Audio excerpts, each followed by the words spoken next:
Hi, friends. Welcome to this week's reading blog. I don't know which books I'm going to try to accomplish this week, but I did just get my library hauled in of A Sea of Unspoken Things. So I'm just going to hang out here and see how this one goes, and I will keep you updated. I'm not even sure what this is about yet. This is my very first Adrienne Young, so I have no expectations other than this just being something that I've seen good reviews for. And like I said, I had it on hold at my library and it came in right when I needed something to read. So I will give it a little bit and then come back and tell you what it's about. I came in from the hammock because I'm already completely stopped up from being in the hammock all weekend, but my neighbor started mowing his yard and I could literally see pollen falling down on me and I already can't breathe. So A Sea of Unspoken Things. I think my kids are playing Lethal Company. A Sea of Unspoken Things follows a girl who has just lost her brother.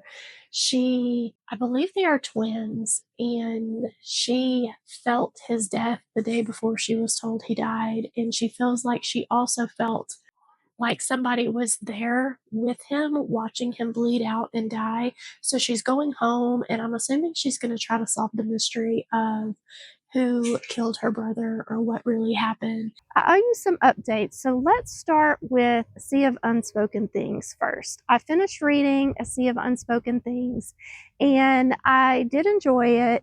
It was a very straightforward mystery. There weren't a lot of twists and turns. It was pretty much us solving the mystery of what happened to her brother and another mystery that cropped up along the way. And I found it to be a very comforting read because it seemed like it checked all of the boxes that a mystery needed to check.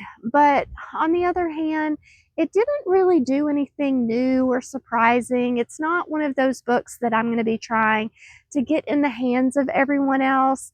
I'm going to land on 3 stars because I did enjoy it. I'm just not necessarily going to recommend it unless somebody is looking for this specific flavor of mystery. What I did learn though is I really enjoyed having a library book just pop up in the middle of what I was planning to read.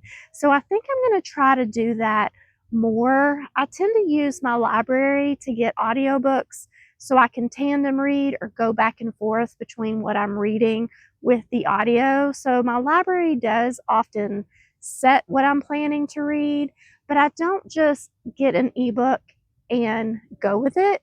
So I'm going to start trying to do that more, especially with new releases, because I've gotten in a habit of buying books that I don't necessarily love. So I'm going to try to save my early purchases for authors and genres that I'm just really either in the mood for or expecting to love, and leave those new releases that I want to read for them to pop up from my library. So I'm excited to go forward and kind of have that plan.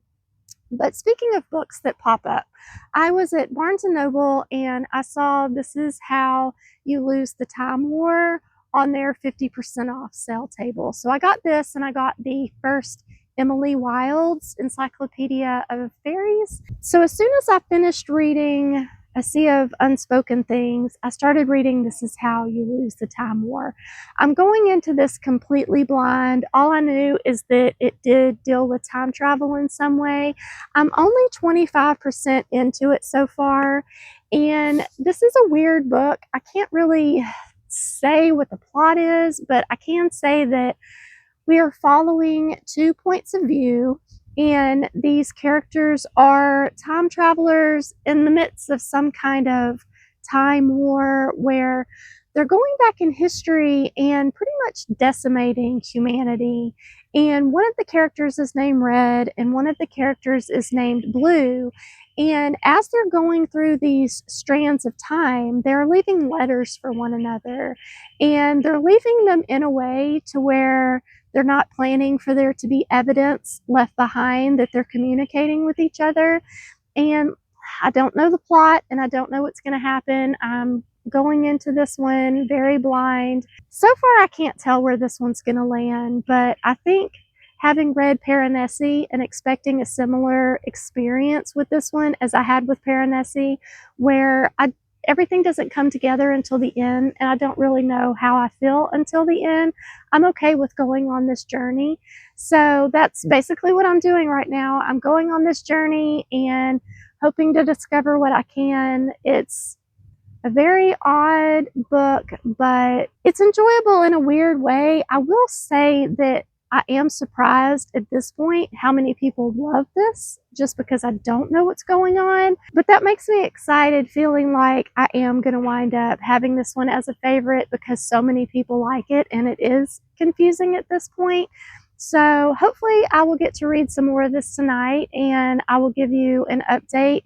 Maybe when I'm halfway through. It might be longer if I still don't know what's going on. But hopefully I will talk to you soon. For a bit of a garden update, let me know if you enjoy me showing you parts of my yard. This right here is one of my favorite plants that grows wild, and I have them throughout my yard. They're called American Beautyberry, and they start out with these flowers. I'll get you close up so you can see them, but they turn into purple berries, and I just absolutely love them. Purple's my favorite color, and people can make wine out of these and maybe other things. I need to look and see if I could possibly make some syrup for my matcha out of them, but I just leave them to look at because they're so gorgeous. I'm going to zoom you in on the flowers. Hopefully you can see that these are what the flowers start out looking like.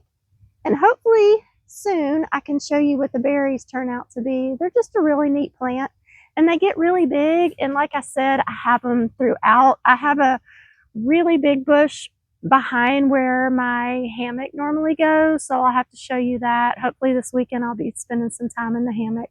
But anyway, that's an update on my backyard, and back to reading. A super quick update because I am now halfway through This Is How You Lose the Time War, and the language in this is starting to get really beautiful. I still don't know at this point what is happening with the time travel and what is happening with Earth, but I don't think that it matters at this point. I'm so invested in the communications between red and blue, and I think that's really the point of this story. So I'm starting to really get sucked in, and like I said, I'm enjoying the language a lot. That's all I wanted to add, and I am going to get back to reading this now.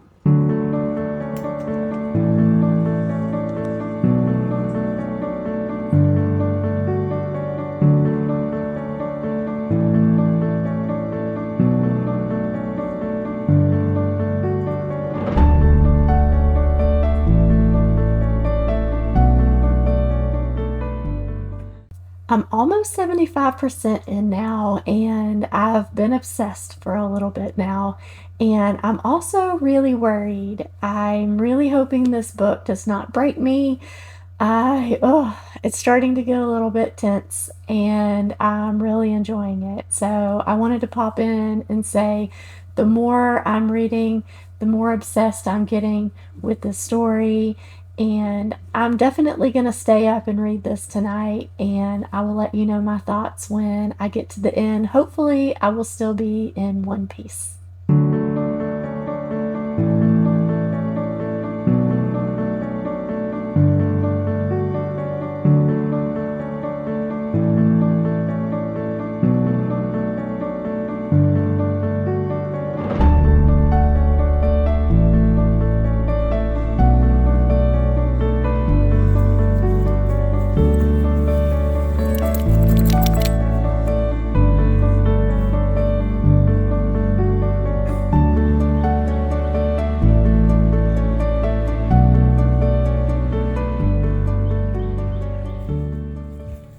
Good morning.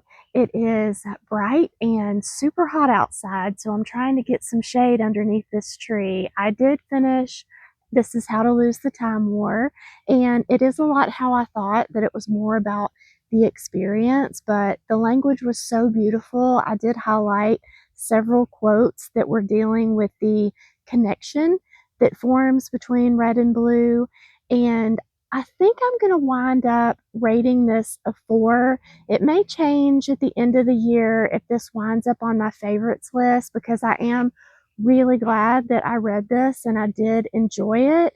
But I don't think that it came out to be a favorite to the level that I was expecting. But again, it may be one of those that grows on me. I did struggle a little bit with not even understanding why we were having a war and who Red and Blue were. Like, I don't even understand what the entities are in this book. But the connection that is formed between Red and Blue and the whole concept of winning and losing the Time War was just so beautiful that I am, in the end, so glad that I read this. So I'm going to go ahead and end the vlog here. And if you are still with me, thank you so much. I really appreciate this. You are the reason that I make these videos. Be sure to like and subscribe, and I will talk to you very soon.